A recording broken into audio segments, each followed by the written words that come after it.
हाय, आपके साथ मैं हूँ Surabhi Sharma. India TV YouTube channel subscribe करिए, बेल आइकन दबाएं।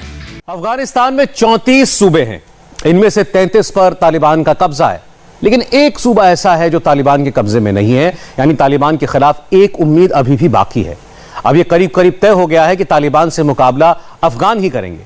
तालिबान से मुकाबले की यह उम्मीद जगाई है एक स्पाई मास्टर यानी जासूस ने, जिनका नाम है अमरुल्लाह सालेह। तो क्या तालिबान का खात्मा अब भी मुमकिन है? यह सालेह कौन है और सालेह की आर्मी में कौन कौन है? तालिबान के दुश्मन नॉर्दर्न अलायंस पर हमारी इस स्पेशल रिपोर्ट में आपको तमाम सवालों के जवाब मिलेंगे।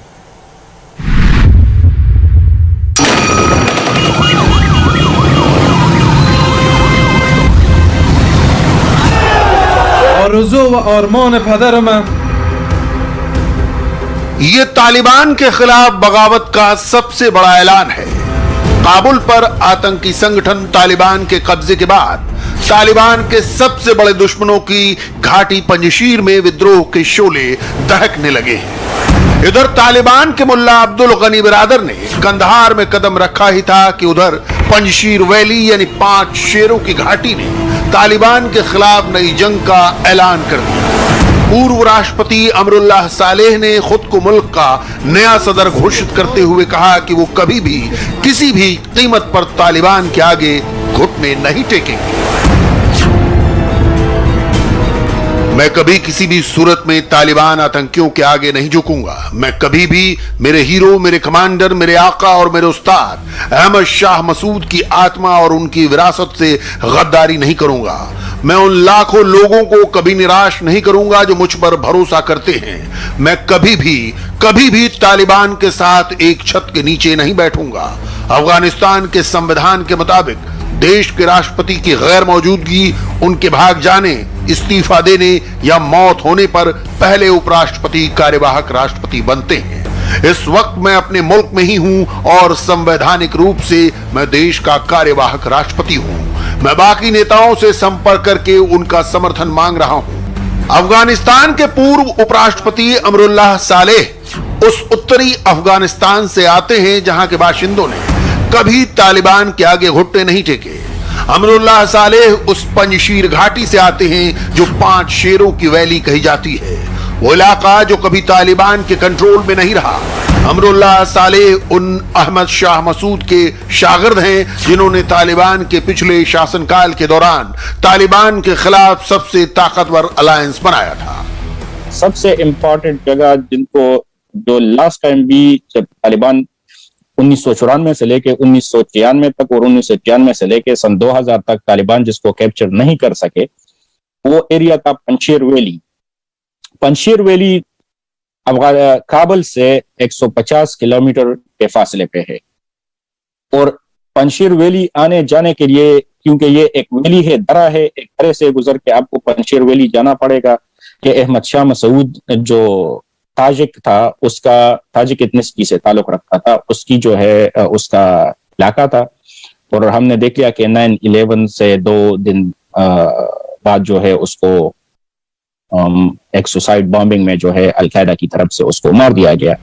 अमरुल्लाह सालेह ने तालिबान के खिलाफ जिस नॉर्दर्न अलायंस को रिवाइव किया है वो असल में उत्तरी अफगानिस्तान के उन समुदायों का संगठन है जिन्हें पश्तूनों की सदारत मंजूर नहीं है।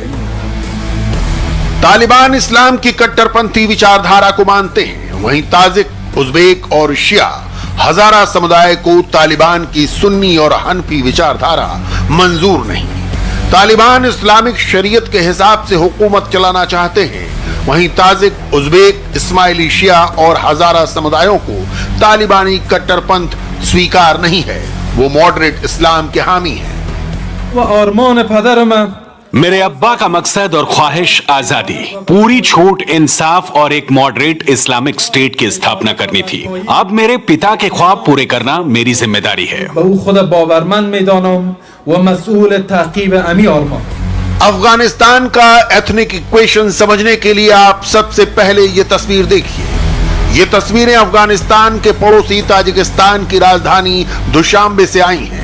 अमरुल्लाह सालेह ने ट्वीट करके खुद को कार्यवाहक अफगान राष्ट्रपति घोषित किया और उसके बाद दुशांबे में अफगान दूतावास में अशरफ गनी की जगह उनकी तस्वीर लगा दी गई।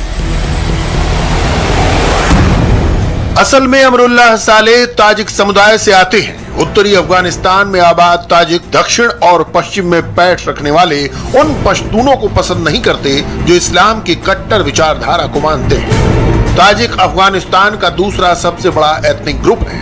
मोटे तौर पर अफगान आबादी 14 समुदायों में बटी है। सबसे बड़ी आबादी पश्तूनों या पठानों की है, जो देश की आबादी का करीब 42% है। दूसरे नंबर पर आते हैं उत्तर में रहने वाले ताजिक, जो कुल आबादी का 27% है। तीसरे नंबर पर हजारा समुदाय के लोग हैं, जो कुल आबादी का 9% है। उज़्बेक समुदाय की आबादी भी कम व बेश 9% ही है। पांचवा बड़ा समुदाय है एमक, जिसका कुल आबादी में हिस्सा 4% है। इसके अलावा तुर्कमेन 3 और बलोच 2% हैं। अफगानिस्तान के बाकी समुदायों में पासाई, नूरिस्तानी, अरब, राहुई, पामीरी, गुज्जर, कजलबाश और दूसरे समुदाय हैं, जो सब मिलाकर करीब 4% हैं। एक तरफ अफगान समुदाय की ये जातीय बनावट और दूसरी तरफ इस्लाम की अलग अलग व्याख्या। मुसलमान होने के बावजूद इन सभी समुदायों को एक दूसरे के बरक्स खड़ा कर देती है। ये जातीय टकराव और इस्लाम की कट्टर और मॉडरेट इंटरप्रिटेशन है कि मुसलमान होने के बावजूद बहुत से अफगानों को तालिबान का राज मंजूर नहीं। जलालाबाद से लेकर काबुल तक औरतें और मर्द तालिबान के खिलाफ सड़कों पर उतर आए हैं। तालिबान के खिलाफ अफगान नागरिकों के इन बागी तेवरों को ताकत दी है ताजिक लीडर अमरुल्लाह सालेह ने। वो अशरफ गनी की तरह देश छोड़कर नहीं भागे। उन्होंने अपने गढ़ यानी उस पंजशीर घाटी में तालिबान के विरोध का हेडक्वार्टर बना लिया है, जहां से कभी सालेह के उस्ताद अहमद शाह मसूद ने 1996 से 2001 में मरते दम तक तालिबान के खिलाफ जंग जारी रखी। अभी भी तालिबान ने पिछले तकरीबन 3 हफ्तों से तालिबान एडवांस कर रहे हैं नॉर्दर्न अलायंस की तरफ, मतलब पंजशीर वैली की तरफ, लेकिन अभी तक वो पंजशीर वैली को नहीं ले चुके हैं। अब डिफरेंट सिनेरियोज आ रही है। ज्यादातर जो वहां से अकाउंट्स है वो देख रहे हैं कि पंजशीर वैली की अभी तक फाल नहीं हुई, लेकिन रिसेंट खबर ये आ रही है कि अहमद शाह मसूद का बेटा जो है वो वापस पंजशीर वैली आ गया है। लेकिन पंजशीर वैली में एट द मोमेंट लड़ाई भी जारी है और डायलॉग्स भी जारी है। अहमद शाह मसूद ताजिक समुदाय के सबसे बड़े हीरो हैं। 2001 में अल-कायदा के आतंकवादियों ने अहमद शाह मसूद की हत्या कर दी थी, क्योंकि उन्होंने ताजिक, उज़्बेक और हजारा फिरकों का तालिबान विरोधी नॉर्दर्न अलायंस बना लिया था। मौत के 20 साल बाद भी पंजशीर घाटी अहमद शाह मसूद की मौत का मातम मनाती है। उनके मजार पर हर साल हजारों लोग जमा होते हैं।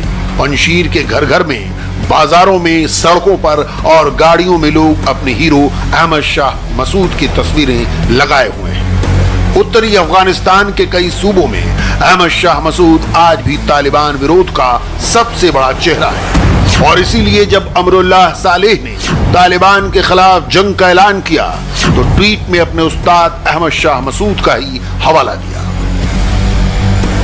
ताजिक नेताओं का यह तालिबान विरोध ही है कि ताजिकिस्तान में अफगान दूतावास ने पश्तून अशरफ गनी की जगह अपने ताजिक समुदाय से आने वाले अमरुल्लाह सालेह की तस्वीर एम्बेसी में लगा दी। असल में यह ताजिक समुदाय हमेशा से तालिबान के आतंक का विरोधी रहा है, पाकिस्तान का विरोध करता रहा है। अमरुल्लाह सालेह भी तालिबान के साथ साथ पाकिस्तान के और उसके पाले पोसे आतंकवादियों के मुखर विरोधी रहे हैं। We talk about all these proxies, but not the master of proxies, which is the Pakistan Army. The question is, what does Pakistan Army want to achieve? By saying to Washington, we are victims, going back to the Rawalpindi being the masters of all these proxy operations. They want to gain influence in the region. Amrullah Saleh की तरह अहमद शाह मसूद भी तालिबान और पाकिस्तान के कट्टर विरोधी थे। अब उन्हीं के रास्ते पर चलकर अमरुल्लाह सालेह पिछले तालिबान राज के सबसे बड़े विरोधी रहे नॉर्दर्न अलायंस को रिवाइव कर रहे हैं। इसके लिए उन्होंने अहमद शाह मसूद के बेटे अहमद मसूद से हाथ मिलाया है, पंजशीर घाटी को ठिकाना बनाया है। वो ताजिक लड़ाकों को एकजुट कर रहे हैं, यानी काबुल पर काबिज तालिबान सुकून से नहीं बैठ सकेगा। उसे देश में जगह जगह बगावत का सामना करना पड़ेगा। ताजिक समुदाय अहमद शाह मसूद और अब अमरुल्लाह सालेह का गढ़ बनी पंजशीर घाटी की जियोग्राफिकल लोकेशन ऐसी है कि तालिबान उसे कभी नहीं जीत सके। दूसरी बात यह कि अमरुल्लाह सालेह का प्रोफाइल देखकर भी तालिबान के खिलाफ सिविल वॉर में उनसे उम्मीद जगती है। वो 2004 से 2010 तक अफगानिस्तान के खुफिया नेशनल सिक्योरिटी डायरेक्टोरेट के चीफ रहे हैं। इस दौरान उन्होंने पाकिस्तान के बॉर्डर एरिया में जासूसों का बड़ा नेटवर्क बना लिया था। बाद में वो अफगानिस्तान के गृह मंत्री भी रहे। अशरफ गनी की सरकार में सालेह फर्स्ट वाइस प्रेसिडेंट थे। इस लिहाज से अफगानिस्तान के तालिबान विरोधी नेटवर्क पर अमरुल्लाह सालेह की अच्छी पकड़ है। इसी वजह से तालिबान और ISI ने अमरुल्लाह सालेह को कई बार मारने की कोशिश की है। 90 के दशक में तालिबान ने अमरुल्लाह सालेह की बहन के साथ टॉर्चर किया और फिर उसके बाद हत्या कर दी। बस वही वक्त था जब अमरुल्लाह सालेह ने कसम खाई कि वो हमेशा तालिबान के खिलाफ खड़े होंगे और पुरजोर तरीके से विरोध करेंगे। यही वजह है कि अमरुल्लाह सालेह पाकिस्तान और तालिबान के खिलाफ हर मोर्चे पर खड़े नजर आते हैं और इसी वजह से उनके भारत के साथ करीबी रिश्ते भी रहे। वहीं अहमद शाह मसूद, जिन्हें माना जाता है कि अफगानिस्तान की संरचना में उनका सबसे महत्वपूर्ण योगदान है, अब उनके बेटे इस लड़ाई को आगे बढ़ा रहे हैं। अहमद शाह मसूद के भी भारत से बेहद करीबी रिश्ते थे। अब अमरुल्लाह सालेह और अहमद शाह मसूद के बेटे अहमद मसूद जूनियर ने अब तालिबान के खिलाफ मोर्चा संभाल लिया है।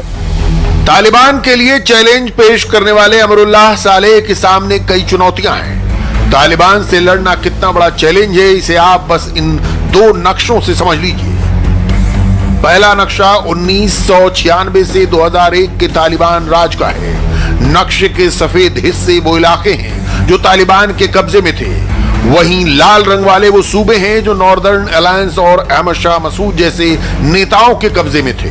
वहीं दूसरा नक्शा आज का है। लाल कलर में तालिबान के कब्जे वाले इलाके हैं और येलो में जो छोटा सा इलाका दिख रहा है, बस वही पंजशीर ही इस वक्त नॉर्दर्न अलायंस के कंट्रोल में है। आज उत्तर अफगानिस्तान के वो सूबे भी तालिबान के कंट्रोल में आ चुके हैं जो कभी नॉर्दर्न अलायंस का इलाका था। अभी अगस्त महीने की शुरुआत में ही नॉर्दर्न अलायंस के नेता अब्दुल रशीद दोस्तम अफगानिस्तान से लौटे थे। उनकी अगुवाई में अशरफ गनी ने एक बार फिर से उत्तर में तालिबान विरोधी मोर्चा खड़ा करने की कोशिश की थी, मगर कुछ दिनों में ही तालिबान मजार शरीफ और कुंदूज पर काबिज हो गया था। तालिबान के आगे न दोस्तम टिक सके और न ही पश्चिम में हिरात के शेर कहे जाने वाले इस्माइल खान। इसके अलावा न आज का अफगानिस्तान अहमद शाह मसूद के दौर का है और न ही अमरुल्लाह सालेह अहमद शाह मसूद जैसे करिश्माई नेता। खुद अहमद शाह मसूद की विरासत के कई दावेदार हैं। अहमद शाह मसूद के बेटे अहमद मसूद, खुद को कार्यवाहक राष्ट्रपति घोषित कर चुके अमरुल्लाह सालेह और अफगानिस्तान के पूर्व CEO अब्दुल्ला अब्दुल्ला कभी अहमद शाह मसूद के बेहद करीबी रहे थे, मगर ऐसा लगता है कि अब अब्दुल्ला ने तालिबान से हाथ मिला लिया है। ये तस्वीरें इसकी गवाह हैं। काबुल में जब तालिबान कमांडर अनस हक्कानी एक और पश्तून लीडर पूर्व राष्ट्रपति हामिद करजई के घर उनसे मिलने गया तो उनके साथ अब्दुल्ला भी नजर आए। बाद में अब्दुल्ला तालिबान कमांडर अनस हक्कानी से हाथ मिलाते भी दिखे। यानी कभी अहमद शाह मसूद के शागिर्द रहे अमरुल्लाह सालेह और अब्दुल्ला की राहें आज जुदा हैं। यहां पर भी अफगानिस्तान का एथनिक इक्वेशन ही काम कर रहा है। इसे ऐसे समझिए, अमरुल्लाह सालेह प्योर ताजिक हैं तो अब्दुल्ला एक पश्तून पिता और ताजिक मां की औलाद है। इस लिहाज से तालिबान अब्दुल्ला को अपना बिरादर यानी पश्तून ही मानते हैं। अमरुल्लाह सालेह कट्टर तालिबान विरोधी हैं तो अब्दुल्ला अब काबुल में तालिबान के साथ हाथ मिला रहे हैं। तालिबान विरोधी नॉर्दर्न अलायंस के एक और चेहरे रहे अब्दुल रशीद दोस्तम। उज़्बेक मूल के दोस्तम अभी कुछ दिन पहले ही तालिबान पर जीत का दम भर रहे थे, लेकिन खबर है कि अब वो भी उज़्बेकिस्तान भाग निकले हैं। यानी 20 साल पहले के तालिबान विरोधी नॉर्दर्न अलायंस में अभी वो दम दिख नहीं रहा जो अहमद शाह मसूद के दौर में था। उसका गढ़ ताजिक बहुल पंजशीर घाटी है, लेकिन आज की तारीख में पंजशीर के चारों ओर बल्कि पूरे अफगानिस्तान पर तालिबान का कब्जा है। अब तो उनके पास अमेरिका के दिए हथियार और अफगान एयरफोर्स की भी ताकत है। ऐसे में अमरुल्लाह सालेह का नॉर्दर्न अलायंस तालिबान को कितनी कड़ी टक्कर दे सकेगा कहना मुश्किल है। बड़ी उम्मीद अफगान जनता से ही है जो तालिबान के खिलाफ विद्रोह कर रही है। हाय, आई एम सुरभि शर्मा। खबरों से अपडेट रहने के लिए India TV YouTube channel subscribe करिए, साथ में बेल आइकन जरूर दबाएं। जुड़े रहें इंडिया टीवी के साथ।